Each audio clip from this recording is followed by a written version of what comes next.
Dear friends, welcome to Into the Desert, a podcast series about immersing ourselves in the Church's season of Lent and learning to live it with intention and purpose.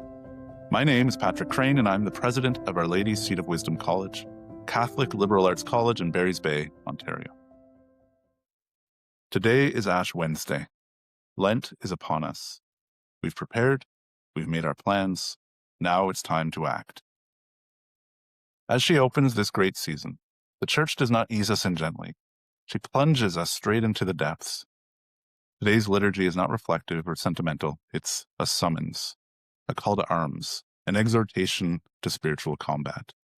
From the opening prayer to the final blessing, the Ash Wednesday Mass speaks with striking clarity and urgency. Listen to the collect, the opening prayer of the Mass. Grant, O Lord, that we may begin with holy fasting this campaign of Christian service, so that as we take up battle against spiritual evils, we may be armed with weapons of self-restraint.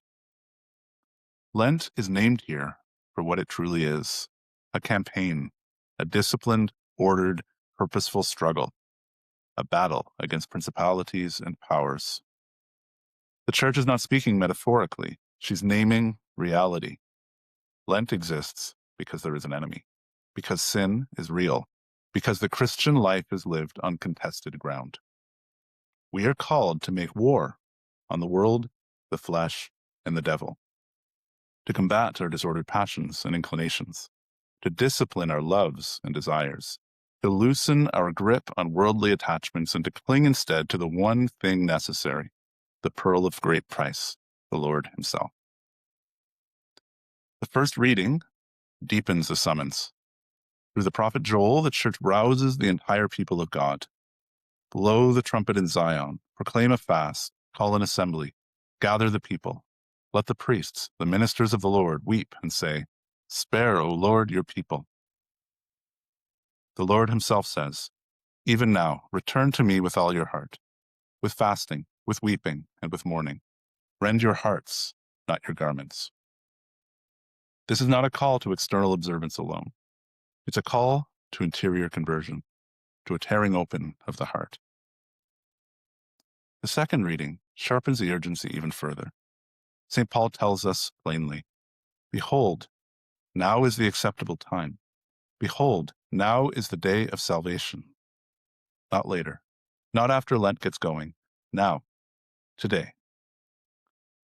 Then we come to the imposition of ashes, a moment that brings us back to the very beginning of Scripture, the opening chapters of Genesis.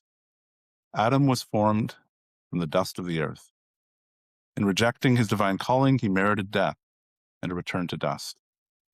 Remember that you are dust, and to dust you shall return. The ashes mark us visibly and publicly as a weak and sinful people in need of mercy. Do not rush to wipe them off. Wear them as a profession of faith, as a sign of humility, as a confession of our need for God. The great liturgical writer, Dom Prosper Guéranger, captured the meaning of this day with unforgettable force. Writing about Ash Wednesday, he says, "Yesterday, the world was busy in its pleasures, and the very children of God were taking a joyous farewell to mirth. But this morning, all is changed. The solemn announcement has been proclaimed in Zion, the solemn fast of Lent, the season of expiation, the approach of the great anniversaries of our redemption. Let us then rouse ourselves and prepare for the spiritual combat." Dom Guéranger continues, "We are entering today upon a long campaign of the warfare spoken of by the apostles. 40 days of battle, 40 days of penance. We shall not turn cowards. If our souls can but be impressed with the conviction that the battle and the penance must be gone through." That is the Church's voice today. Rouse yourselves, prepare for battle. And so this episode is a call to action. The enemy will tempt us almost immediately to abandon our resolutions, to soften them, to delay them, to explain them away, to tell ourselves that we will make Lent more seriously tomorrow. We will commit ourselves again tomorrow. Don't listen. We have to fast. We must pray. We must do penance. We must give alms. We must strip ourselves of the spirit of the world which is so deeply opposed to the Spirit of Jesus Christ. Today, the Church reminds us that the Christian life is warfare and that we are called to engage it with courage. These 40 days are given to us so that we might make war against ourselves, against the world, and against the devil. Lent is about ordering the soul, about confronting habits and attachments that have gone unchallenged, about breaking patterns of avoidance and spiritual complacency.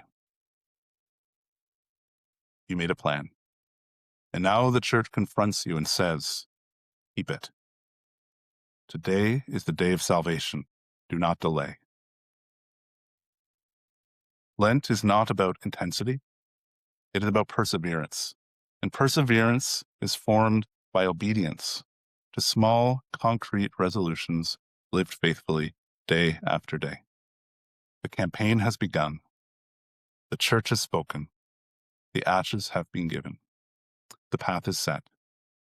Now, let us walk it. See you next time.